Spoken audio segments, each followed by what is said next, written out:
سورہ النساء اور قرآن کریم کی تفسیر سمجھنے کے لیے ہماری چینل کو سبسکرائب کریں۔ اعوذ باللہ من الشیطان الرجیم بسم اللہ الرحمن الرحیم وَيَسْتَفْتُونَكَ فِي النِّسَاءِ قُلِ اللَّهُ يُفْتِيكُمْ فِيهِنَّ وَمَا يُتْلَى عَلَيْكُمْ فِي الْكِتَابِ فِي يَتَامَى النِّسَاءِ اللَّاتِي لَا تُؤْتُونَهُنَّ مَا كُتِبَ لَهُنَّ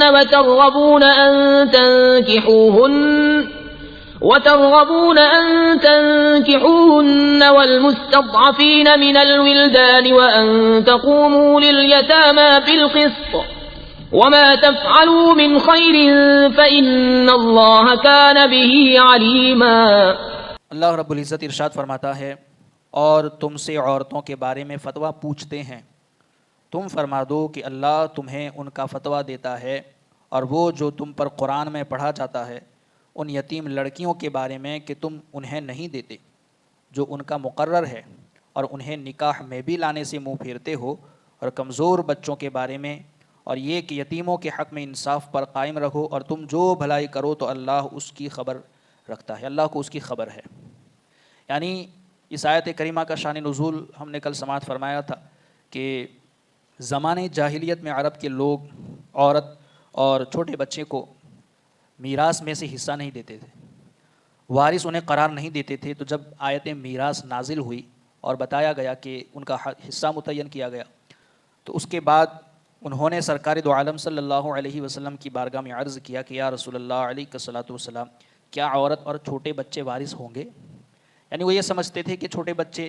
اپنی کم عمر کی وجہ سے نہ تو مال کی حفاظت کر سکتے ہیں، نہ مال کی نگرانی کر سکتے ہیں، اور عورت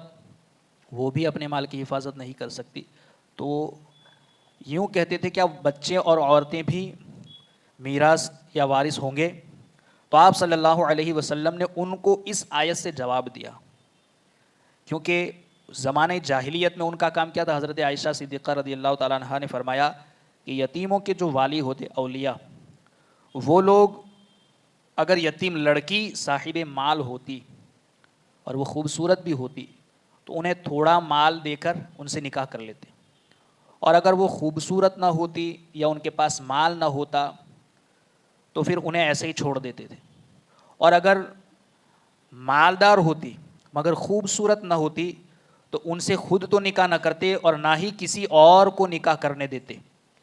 یہ اس وجہ سے ایسا کرتے تھے کہ کہیں کوئی اور نکاح کر لے گا تو چونکہ اس کے پاس مال ہے تو اس مال میں وہ بھی حصے دار ہو جائے گا۔ تو ان تمام بری عادتوں سے انہیں اس آیت کے ذریعے منع کیا گیا اور انہیں ان بری عادتوں سے روکا گیا۔ اب چونکہ عورتوں اور کمزور لوگوں کو ان کے حقوق دلانا یہ اللہ رب العزت کی بھی سنت ہے اور سرکار دو عالم صلی اللہ علیہ وسلم کی بھی سنت ہے، اور یہ طریقہ ہے اسلام کا۔ دیکھیں قرآن پاک میں یتیموں، بیواؤں اور معاشرے کے کمزور محروم افراد کے لیے، یتیم ہے، بیوہ ہے، یا ہمارے معاشرے میں جو بھی کمزور ہیں، غریب طبقے کے لوگ ہیں، یا جو محروم ہے اپنے حق سے، جنہیں محروم کر دیا گیا ہے، تو ایسے لوگوں کے لیے بہت زیادہ ہدایت دی گئی ہے قرآن کے اندر کہ انہیں ان کے حق دلائے جائیں، ان کے لیے مدد کا کوئی ذریعہ استعمال کیا جائے، یعنی کچھ نہ کچھ طریقے سے ان کی مدد کی جائے۔ یہ اللہ کا طریقہ ہے، یہ اللہ کی سنت ہے۔ قرآن میں جگہ جگہ اس کی تاکید کی گئی کہ یتیموں، بیواؤں اور معاشرے میں جو کمزور اور محروم لوگ ہیں ان کے لیے بہت سی تاکید قرآن میں آئی ہے، اور اس سے معلوم ہوا کہ یتیموں، بیواؤں، عورتوں، کمزوروں اور محروم لوگوں کو ان کے حقوق دلانا یہ اللہ عز و جل کی سنت ہے،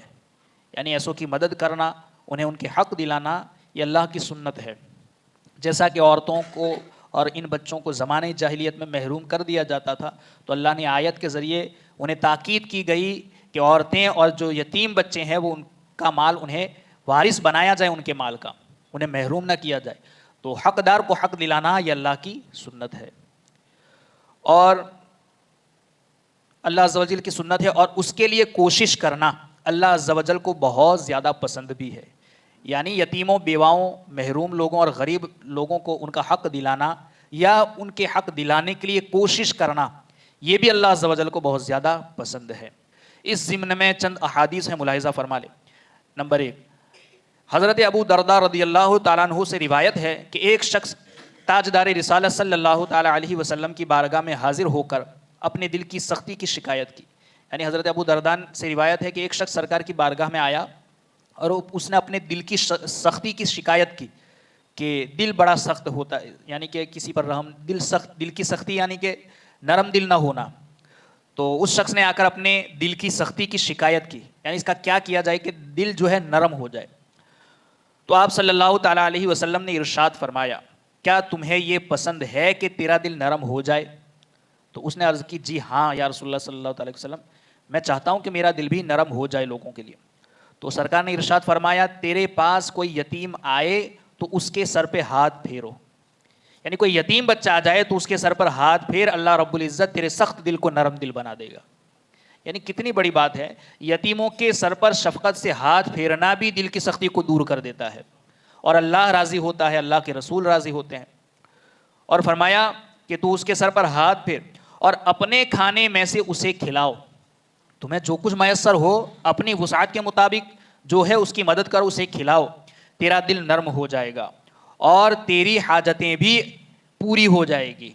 یعنی جو تو چاہتا ہے, اگر تو ان یتیم بچوں کی مدد کرے گا, انہیں کھلائے گا, تو تیرا دل نرم بھی ہو جائے گا اور تیری ساری حاجتیں بھی اللہ پوری فرما دے گا. کیونکہ یہ عمل اللہ کو بہت زیادہ پسند ہے. کسی یتیم کی مدد کرنا, کسی بیوہ کی مدد کرنا, یا کمزور بچوں یا عورتوں کے ان کے حقوق دلانا یا اس کی کوشش کرنا, یہ عمل اللہ عز و جل کو بہت زیادہ پسند ہے. تو سرکار نے فرمایا کہ تو اگر کسی یتیم کے سر پر ہاتھ پھیرے گا اور اسے کھلائے گا تو تیرا دل نرم بھی ہو جائے گا اور اللہ تیری حاجتیں بھی پوری فرما دے گا. دوسری حدیث حضرت عبداللہ ابن عباس رضی اللہ تعالیٰ عنہما سے روایت ہے کہ اللہ کے رسول صلی اللہ تعالیٰ علیہ وسلم نے ارشاد فرمایا, جس نے 3 یتیموں کی پرورش کی, بڑی پیاری حدیث ہے, سن لے, کہ جس نے 3 یتیموں کی پرورش کی, وہ رات کو قیام کرنے والے, دن کو روزہ رکھنے والے اور صبح شام اللہ تعالیٰ کی راہ میں اپنی تلوار سونتنے والے کی طرح ہے. 3 یتیم بچوں کی جس نے پرورش کی, تو یہ 3 یتیم بچوں کی پرورش کرنے والا کتنے بڑے ثواب کا حقدار ہے. پتہ ہے کہ جو ایک انسان ایسا ہے جو رات میں اللہ کی عبادت کرتا ہے پوری رات, اور پھر پورا دن روزے سے رہتا ہے, اور پھر صبح شام اللہ رب العزت کی راہ میں جہاد کرتا ہے. اور مجاہدین کی شان تو آپ سن چکے ہیں کہ جو جہاد کرنے والا اللہ اس سے کتنا راضی ہے. تو کتنے بڑے عمل کرنے والا, پوری رات اللہ کی عبادت کرنے والا, قیام کرنے والا, پورا دن روزے سے رہنے والا, اور اس کے بعد پھر صبح و شام اللہ کی راہ میں جہاد کرنے والا, کتنے بڑے مرتبے کا مالک ہوگا. جہاد بھی کر رہا ہے, ایک نہیں صبح شام دونوں وقت کر رہا ہے, پوری رات قیام میں بھی گزر رہی ہے اور پورا دن روزے سے گزر رہا ہے. تو کتنا بڑا عبادت گزار اور کیسا بندہ ہوگا اللہ کی بارگاہ میں, اس کا مقام کتنا ہوگا. تو فرمایا جو 3 یتیم بچوں کی پرورش کرتا ہے, گویا اللہ جیسے اس جہاد کرنے والے, قیام کرنے والے, روزے سے رہنے والے کو جو جتنا اجر و ثواب عطا فرماتا ہے, اللہ اس یتیم کی پرورش کرنے والے کو بھی وہی اجر و ثواب عطا فرماتا ہے. فرمایا جس نے 3 یتیموں کی پرورش کی, وہ رات کو قیام کرنے والے, دن کو روزہ رکھنے والے, صبح شام اللہ تعالیٰ کی راہ میں اپنی تلوار سونتنے والے کی طرح ہے. اور میں اور وہ, اور آگے بات ابھی ختم نہیں, سرکار نے فرمایا میں اور وہ یتیم کی پرورش کرنے والا جنت میں 2 بھائیوں کی طرح ہوں گے. یعنی پھر سرکار نے فرمایا جیسا کہ یہ دونوں بہنیں ہیں, یعنی اپنی شہادت کی انگلی اور بیچ والی انگلی کو یوں سرکار نے ایک قریب کر کے دکھایا کہ جس طریقے سے یہ دونوں بہنیں ہیں, میں اور وہ یتیم کی پرورش کرنے والا جنت میں 2 بھائیوں کی طرح ہوں گے, یعنی اتنے قریب ہوں گے. تیسری روایت ہے کہ حضرت ابو ہریرہ رضی اللہ تعالیٰ عنہما سے روایت ہے, اللہ کے رسول صلی اللہ تعالیٰ علیہ وسلم نے ارشاد فرمایا, بیواؤں اور مسکینوں پر خرچ کرنے والا, یعنی بیوائیں آج ہمارے معاشرے میں بھی ہے مسکین, تو بیواؤں اور مسکینوں پر خرچ کرنے والا راہ خدا عز و جل میں جہاد کرنے والے اور رات کو قیام اور دن کو روزہ رکھنے والے کی طرح ہے.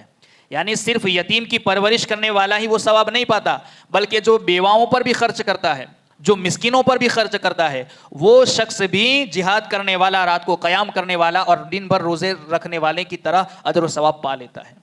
تو اگرچہ آج ہم سے جہاد نہ ہو سکے, اگر ہم پورا دن روزے سے نہ رہ سکے, اگر ہم پوری رات اللہ کی عبادت نہ کر سکے, مگر کچھ ایسے کام, ایسے اعمال ہیں کہ جو ہم کر سکتے ہیں, جو ہمارے بس میں ہے. ہم سے جتنا ہو سکے اتنا کم از کم کسی ایک بیوہ ہی کی مدد کر دیں, کسی ایک بچے کے سر پر ہاتھ ہی پھیر دیں, کسی ایک بچے کی ذمہ داری ہی اٹھا لیں. تو اگر ایسا کر لیا تو بہت بڑے اجر و ثواب کے ہم مستحق ہو جائیں گے. اور اللہ کی رحمت سے امید ہے کہ اللہ ہمارے اس کام کی بدولت ہماری دنیا کی ساری حاجتیں پوری فرما دے گا اور آخرت میں بھی اللہ جنت کا مقام عطا فرمائے گا. بلکہ سرکار نے تو کہا میں اور وہ اپنی ان انگلی یعنی دو شہادتوں کی شہادت والی اور بیچ والی انگلی کو دکھا کر سرکار نے فرمایا ہم دونوں دو بھائیوں کی طرح جنت میں ہوں گے. چوتھی حدیث حضرت انس بن مالک رضی اللہ تعالیٰ عنہ سے روایت ہے کہ اللہ کے رسول صلی اللہ تعالیٰ علیہ وسلم نے ارشاد فرمایا جو میرے کسی امتی کی حاجت پوری کرے. اب یہاں نہ کسی بیوہ کی بات، نہ کسی بچے کی بات، نہ کسی یتیم، بلکہ میرا کوئی بھی امتی. سرکار فرماتے ہیں جو میرے کسی امتی کی حاجت پوری کرے اور اس کی نیت یہ ہو کہ اس کے ذریعے اس امتی کو خوش کرے. یعنی کسی امتی کی حاجت اس لیے پوری کر رہا ہے تاکہ وہ خوش ہو جائے. اس کی نیت یہ ہے کہ وہ خوش ہو جائے. دکھاوا مقصد نہیں ہے کہ میں بڑا امیر کبیر سخی کہلاؤں، یہ مقصد نہیں، بلکہ مقصد یہ ہے کہ میں اس کی مدد اس لیے کروں تاکہ وہ راضی ہو جائے، وہ خوش ہو جائے. سرکار فرماتے جس نے کسی میری امتی کی حاجت پوری کی اور اس کی نیت یہ ہو کہ اس کے ذریعے اس امتی کو خوش کرے تو اس نے مجھے خوش کیا، اور جس نے مجھے خوش کیا اس نے اللہ عز و جل کو خوش کیا، اور جس نے اللہ عز و جل کو خوش کیا اللہ عز و جل اسے جنت میں داخل فرما دے گا. یعنی کتنی بڑی بات. ہمارے لیے ہم پوری زندگی کوشش یہ کرتے ہیں کہ اللہ اور اس کے رسول راضی ہو جائیں. کرتے ہیں نا، ہم نمازیں پڑھتے ہیں تاکہ اللہ اور اس کا رسول راضی ہو جائے، ہم روزے رکھتے ہیں تاکہ اللہ اور اس کے رسول راضی ہو جائیں، ہم زکوٰۃ دیں، حج کریں، سارے کام دنیا میں نیک کام کرتے ہیں تو مقصد کیا ہوتا ہے؟ اللہ اور اس کے رسول کو راضی کرنا. مگر اللہ کے رسول صلی اللہ علیہ وسلم فرماتے ہیں کہ جو کسی بھی ایک امتی کی حاجت اس نیت سے پوری کر دے کہ وہ خوش ہو جائے تو گویا اس نے اس کو خوش نہیں، اس نے مجھے خوش کیا، اور جس نے مجھے خوش کیا اس نے اللہ کو خوش کیا، اور جس نے اللہ کو خوش کر دیا اللہ اسے جنت عطا فرما دیتا ہے. اللہ رب العزت کی بارگاہ میں دعا ہے کہیں سنی باتوں پر ہم سب کو عمل کی توفیق عطا فرمائے. اللہم ربنا نور قلوبنا بالقرآن وزین اخلاقنا بالقرآن ونجنا من النار بالقرآن وادخلنا فی الجنة بالقرآن. اللہم رزقنا تلاوة القرآن، اللہم اہدنا ہدایت القرآن، اللہم ربنا آتنا شفاعت القرآن. وصلی اللہ تعالی علی خیر خلقہ ونور عرشہ محمد وعلی آلہ واصحابہ اجمعین برحمتک یا ارحم الراحمین.